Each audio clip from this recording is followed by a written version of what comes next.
अस्सलाम वालेकुम। मोनोसेक्राइड्स और डाइसेक्राइड्स के बाद अब हम बात करेंगे पॉलीसेक्राइड्स की। पॉलीसेक्राइड्स, जैसा कि ये नाम इंडिकेट कर रहा है कि ये पॉलीमर्स होते हैं और इसके अंदर बहुत सारे मोनोसेक्राइड सब यूनिट्स जो हैं वो मौजूद होते हैं। यानी जब पॉलीसेक्राइड्स को हाइड्रोलाइज करवाया जाता है तो उसके नतीजे में हंड्रेड्स ऑफ मोनोसेक्राइड सब यूनिट्स जो हैं वो रिलीज़ होते हैं। जबकि इससे पीछे जो डाइसेक्राइड्स की हम बात कर रहे थे तो उसमें हमने ये वाली बात की थी कि जब इनको हाइड्रोलाइज करवाया जाता है तो सिर्फ 2 मोनोसेक्राइड सब यूनिट्स जो हैं वो रिलीज़ होते हैं। इसके कॉन्ट्राडिक्टरी जब पॉलीसेक्राइड्स को जो है वो हाइड्रोलाइज करवाया जाता है तो हंड्रेड्स ऑफ मोनोसेक्राइड सब यूनिट्स जो हैं वो रिलीज़ होते हैं। तो बहुत सारे पॉलीसेक्राइड्स जो हैं वो इम्पोर्टेंट हैं, जिसमें चंद मोस्ट इम्पोर्टेंट पॉलीसेक्राइड्स को यहाँ पे हम डिस्कस करेंगे।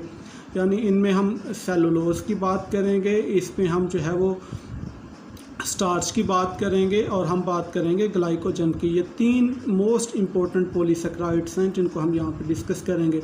Starting from cellulose. सेलुलोज जो है ये दुनिया में सबसे ज़्यादा पाया जाने वाला पॉलीसेक्राइड है और इससे आप सारे लोगों को जो है वो वाकफियत है। यानी किसी भी दरख्त की अगर आप बार्क उतारते हो तो वो जो छिलका होता है वो बेसिकली सेलुलोज होता है। तो सेलुलोज जो है ये कहाँ पे पाई जाती है? ये सेल वॉल ऑफ प्लांट्स के अंदर जो है वो पाई जाती है और इसकी जो प्योरेस्ट फॉर्म है वो कॉटन है। तो आप ये वाली बात देखें कि दुनिया के अंदर जितनी भी कॉटन है वो सारी की सारी बेसिकली सेलुलोज है। तो यहाँ से आप इस बात से अंदाज़ा लगा सकते हैं कि सेलुलोज जो है वो कितनी ज़्यादा दुनिया के अंदर जो है वो पाई जाती है। इनफैक्ट जितने भी पॉलीसेक्राइड्स होते हैं उनमें से सबसे ज़्यादा जो है वो सेलुलोज जो है वो दुनिया के अंदर मौजूद है। अब हम थोड़ी ये बात कर लेते हैं कि स्ट्रक्चरली सेलुलोज जो है वो किस तरह से होती है, यानी इसके जो कंपोनेंट्स हैं वो कौन से होते हैं, कौन कौन से मोनोसेक्राइड सब यूनिट्स जो हैं वो ज्वाइन होते हैं और ज्वाइनिंग की जो नोयत है थ्रू ग्लाइकोसिडिक लिंकेज वो किस तरह से होती है। सो जो अनब्रांच्ड आपका पॉलीमर होता है इसके अंदर जो रिपीटिंग यूनिट्स होते हैं वो आप समझ लें कि ग्लूकोज सब यूनिट्स होते हैं और जो ज्वाइनिंग की नोयत होती है इसमें जो लिंकेज होती है वो beta 1 to 4 prime glycosidic linkage होती है। यानी इस बात का क्या मतलब है कि जो एनोमेरिक कार्बन जो वो ग्लूकोज जिसमें एनोमेरिक कार्बन जो है वो इन्वॉल्व होता है ग्लाइकोसिडिक लिंकेज में, उसमें ओरिएंटेशन जो है वो बीटा होती है और उसका फर्स्ट कार्बन जो है वो थ्रू ग्लाइकोसिडिक लिंकेज दूसरे ग्लूकोज के 4 प्राइम कार्बन के साथ जो है वो लिंक्ड होता है। मैं रिपीट करता हूँ कि beta 1 to 4 prime glycosidic linkage का बेसिकली मतलब क्या है कि 2 ग्लूकोज सब यूनिट्स जो हैं वो आपस में ज्वाइंड होते हैं थ्रू ग्लाइकोसिडिक लिंकेज, जिसमें फर्स्ट ग्लूकोज जो है उसके ऊपर ओरिएंटेशन जो है वो बीटा होती है। उसका फर्स्ट कार्बन जो है वो उसने ग्लाइकोसिडिक बॉन्ड जो है वो फॉर्म किया होता है दूसरे ग्लूकोज के 4 प्राइम कार्बन के साथ, which is not glycosidic carbon. ये स्ट्रक्चर जो है यहाँ से आपको वाज़ेह हो जाएगा। आप यूँ समझ लें कि ये एक ग्लूकोज है और ये दूसरा ग्लूकोज है। सो पहले ग्लूकोज का जो कार्बन इसमें इन्वॉल्व है वो एनोमेरिक कार्बन है और आप देख सकते हैं कि उसके ऊपर जो ओरिएंटेशन है वो बीटा ओरिएंटेशन है। यानी उसके ऊपर जो ओरिएंटेशन है यानी जो कार्बन है उसके साथ जो ऑक्सीजन जुड़ा हुआ है वो इक्वेटोरियल पोजीशन के ऊपर है। और दूसरा कार्बन जो इसमें इन्वॉल्व है जो ग्लाइकोसिडिक बॉन्ड जिस कार्बन के साथ बना हुआ है वो 4 प्राइम कार्बन है। सो यही जो है वो सीक्वेंस पूरे इस लिंकेज के अंदर चलता है। यानी एक ग्लूकोज का यहाँ पे भी आप देखें फर्स्ट कार्बन जो एनोमेरिक कार्बन है जिसके ऊपर बीटा ओरिएंटेशन है और दूसरे ग्लूकोज का 4 प्राइम कार्बन जो है वो जुड़ा हुआ होता है। सेम वे इस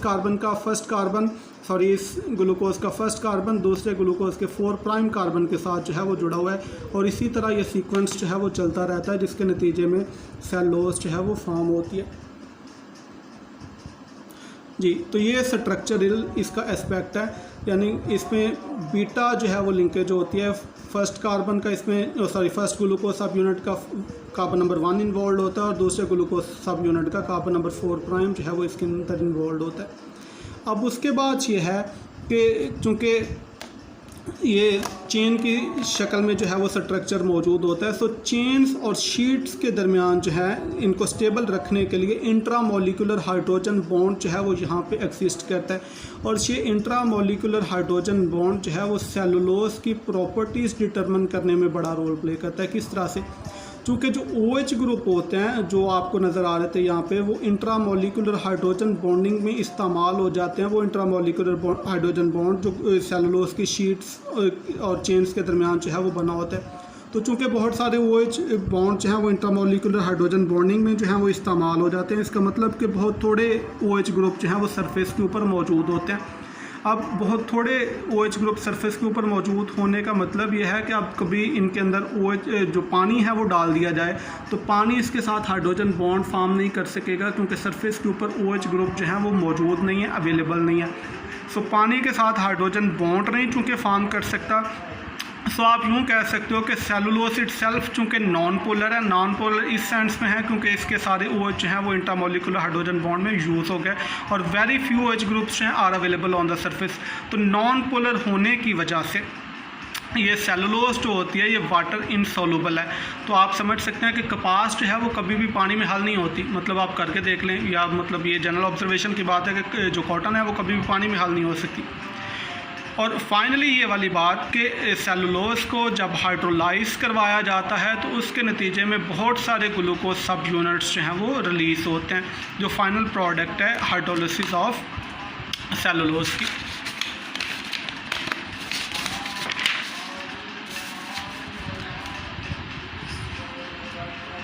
अब हम दूसरे इम्पोर्टेंट पॉलीसेकेराइड की बात करेंगे जो कि स्टार्च है।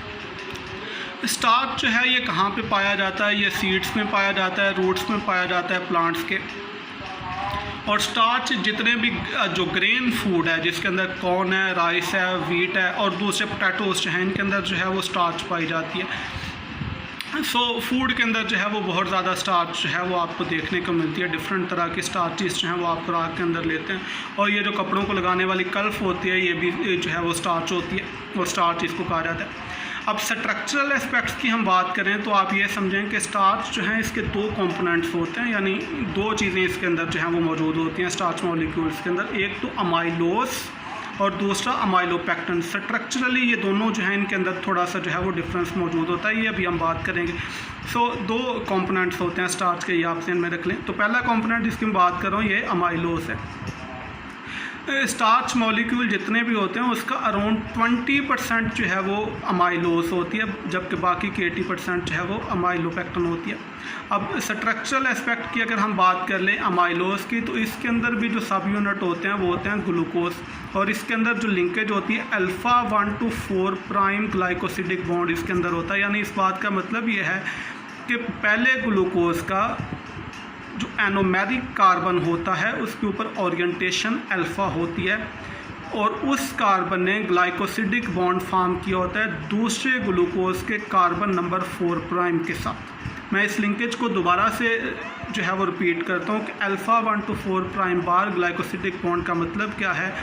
इस लिंकेज में जो पहला ग्लूकोज सब यूनिट होता है उसमें एनोमेरिक कार्बन के ऊपर ओरिएंटेशन जो है वो अल्फ़ा होती है, और उसके फर्स्ट कार्बन ने ग्लाइकोसिडिक बॉन्ड फॉर्म किया होता है दूसरे ग्लूकोज सब यूनिट के कार्बन नंबर 4 प्राइम के साथ। ये वाली बात आप यहाँ से देख सकते हैं कि ये वाला ग्लूकोज जिसके ऊपर ओरिएंटेशन जो है वो अल्फ़ा है इसके एनोमेरिक कार्बन के ऊपर, और इसका फर्स्ट कार्बन जो है इसने ग्लाइकोसिडिक बॉन्ड फॉर्म किया हुआ है दूसरे ग्लूकोज के कार्बन नंबर 4 प्राइम के साथ।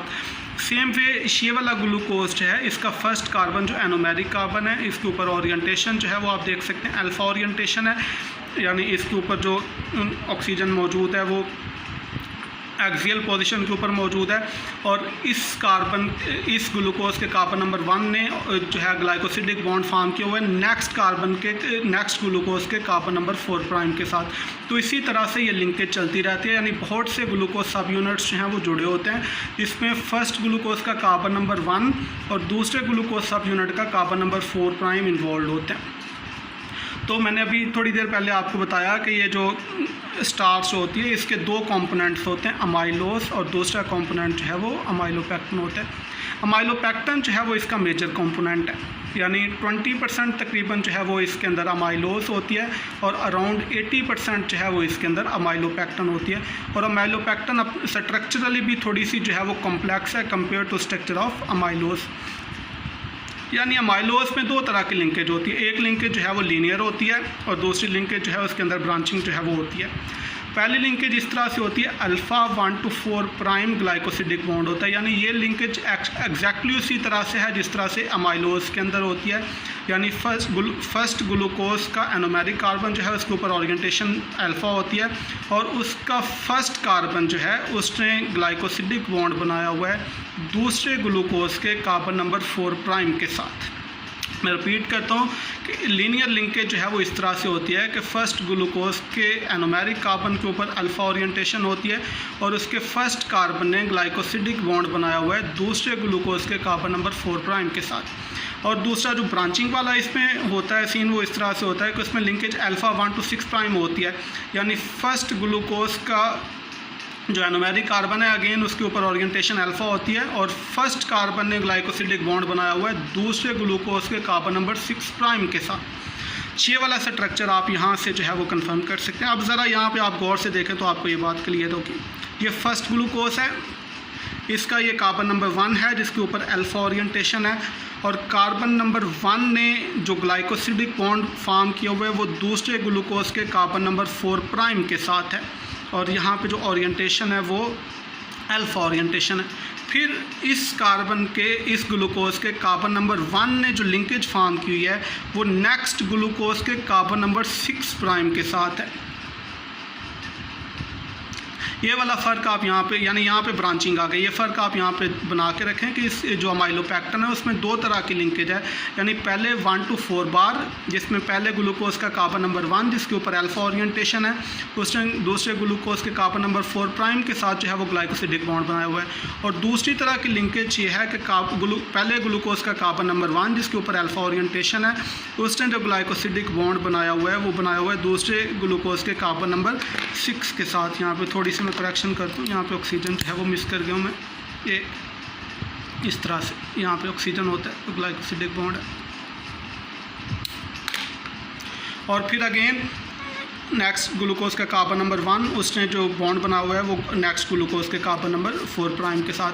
सो अमाइलोपेक्टिन में आपको 2 तरह के लिंकेजेस जो हैं वो देखने को मिलती हैं। एक जो है वो लीनियर लिंकेज है जिसमें अल्फ़ा 1 to 4 बार होता है लिंकेज की नोयत जो होती है, जिसमें फर्स्ट ग्लूकोज का कार्बन नंबर 1 दूसरे ग्लूकोज के कार्बन नंबर 4 प्राइम के साथ जुड़ा हुआ है विद अल्फ़ा ओरिएंटेशन। और देन अल्फ़ा 1 to 6 बार ओरिएंटेड जो है वो लिंकेज होती है जिसमें फर्स्ट ग्लूकोज का कार्बन नंबर 1 नेक्स्ट ग्लूकोज का कार्बन नंबर 6 के साथ जुड़ा होता है again with alpha orientation. So जब इसकी हाइड्रोलिसिस करवाई जाएगी तो उसके नतीजे में बहुत सारे ग्लूकोज सब यूनिट्स जो हैं वो रिलीज़ होंगे। सो हमने 2 पॉलीसेक्राइड्स की अभी बात कर ली, एक हमने बात की सेलुलोज की और दूसरी हमने बात की स्टार्च की। जो तीसरा इम्पोर्टेंट पॉलीसेक्राइड है यहाँ पे वो है ग्लाइकोजन। ग्लाइकोजन जो है वो इस तरह से ज़्यादा इम्पोर्टेंट है कि इसको एनिमल स्टार्च भी कहा जाता है, यानी प्लांट्स के अंदर जितनी एनर्जी स्टोर होती है, बीन्स के अंदर डिफरेंट तरह के ग्रेन्स के अंदर जितनी एनर्जी स्टोर होती है प्लांट्स के अंदर वो सारी होती है in the form of starch. इसके बरक्स जो एनिमल्स हैं जिसमें इंसान भी हैं उनके अंदर जो एनर्जी स्टोर होती है वो होती है in the form of glycogen. So इसी एनालॉजी की बेस पे हम जो ग्लाइकोजन है इसको एनिमल स्टार्च भी कह लेते हैं, यानी ये प्रिंसिपल सोर्स है एनर्जी स्टोरेज का एनिमल्स के अंदर। तो एनिमल्स के अंदर हम ये बात कर रहे हैं कि जो एनर्जी स्टोर होती है वो होती है in the form of glycogen. इसी बेस के ऊपर हम इसको एनिमल स्टार्च भी कह लेते हैं। अगर हम स्ट्रक्चर की बात करें तो इसका जो है वो ब्रांच स्ट्रक्चर होता है और इसका स्ट्रक्चर रिजेंबल करता है अमाइलोपेक्टिन के साथ, जिसके ऊपर भी हम अभी बात कर रहे थे कि इसके अंदर 1 to 4 बार और 1 to 6 बार लिंकेज जो है वो होती है। और ग्लाइकोजन के अंदर इवन ब्रांचिंग जो है वो थोड़ी और भी ज़्यादा होती है, यानी अमाइलोपेक्टिन के साथ इसका स्ट्रक्चर जो है वो रिजेंबल करता है विद इवन ग्रेड ब्रांचिंग। उसके बाद हम ये बात कर लेते हैं, जैसे पीछे भी हम बात कर रहे थे कि एनिमल्स के अंदर एनर्जी जो है वो स्टोर होती है in the form of glycogen. और ये एनर्जी स्टोर जो है वो कहाँ पे होती है, लिवर के अंदर एनर्जी जो है वो स्टोर होती है और मसल्स के अंदर जितनी एनर्जी स्टोर होती है वो होती है in the form of glycogen. अब ग्लाइकोजन की जो क्लीवेज होती है उसके नतीजे में क्या होता है, ग्लाइकोजन की जब भी आपकी बॉडी को एनर्जी की ज़रूरत है मिसाल के तौर पे और इनटेक नहीं है एनर्जी का, तो ग्लाइकोजन की क्लीवेज होगी और उस क्लीवेज के नतीजे में जितने ग्लूकोज सब यूनिट्स चाहिए होते हैं वो टर्मिनल जगहों से जो है वो रिलीज़ हो जाते हैं। मैं रिपीट करता हूँ कि ये आपका चूँकि एनर्जी सोर्स है और ये एनर्जी रेजरवायर आप ग्लाइकोजन का समझ लें कि जब भी बॉडी को एनर्जी की ज़रूरत है और इनटेक नहीं है एनर्जी का, तो ग्लाइकोजन जो है वो क्लीव होगी और उस क्लीवेज के नतीजे में ग्लूकोज सब यूनिट्स जो हैं वो रिलीज़ हो जाएंगे जितने चाहिए होंगे, और फिर वही ग्लूकोज सब यूनिट जो रिलीज़ हुए उनकी मेटाबॉलिज्म के नतीजे में जो नीडेड एनर्जी है बॉडी को वो मिल जाएगी। रिपीट करता हूँ इस बात को कि ये चूँकि एनर्जी स्टोर हाउस है एनिमल्स के अंदर, और van ever energy is needed और आपकी बॉडी जो है इज़ डिप्राइव्ड ऑफ एनर्जी, तो होता यह है कि क्लीवेज हो जाती है ग्लाइकोजन की, और उस क्लीवेज के नतीजे में जितने ग्लूकोज सब यूनिट्स नीडेड होते हैं वो रिलीज़ हो जाते हैं, और देन उनकी मेटाबॉलिज्म से जो रिक्वायर्ड एनर्जी है बॉडी वो अटेन कर लेती है।